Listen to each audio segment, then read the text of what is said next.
It's been 3 weeks since torrential rains caused massive flooding in the mostly Muslim region of southern Philippines. Yet many villages are still submerged in water. The residents have no choice but to endure the discomforts of cramped evacuation centers and exposure to the changing weather.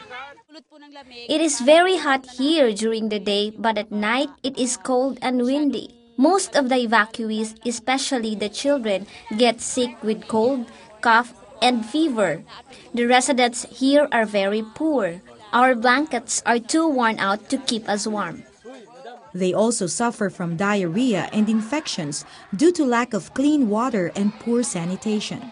To help them, Operation Blessing held medical missions, especially in the far-flung areas that have barely been given relief assistance. Areas like this one are neglected because of the presence of Muslim rebel groups. But Operation Blessing volunteer Dr. Yvonne Estose went from tent to tent giving health checkups and treating the sick. Most children have diarrhea, while the old women suffer from hypertension because of poor nutrition. The medical mission came just on time for Sammy Ulong and his family. Their 3-year-old daughter, who had fever for several days, was diagnosed to have bronchitis. Thank you so much for your help. This is our first time to be checked by a doctor. We don't go to the doctor because we don't have money to pay them and buy medicines. But you gave everything for free. In addition to medicine, Operation Blessing also gave away toys to the children.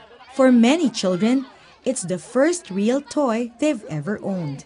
Operation Blessing also distributed food, mats and blankets, and copies of the Book of John to flood victims. The team also set up a water station to provide clean water in the villages where the water has been contaminated by the flood.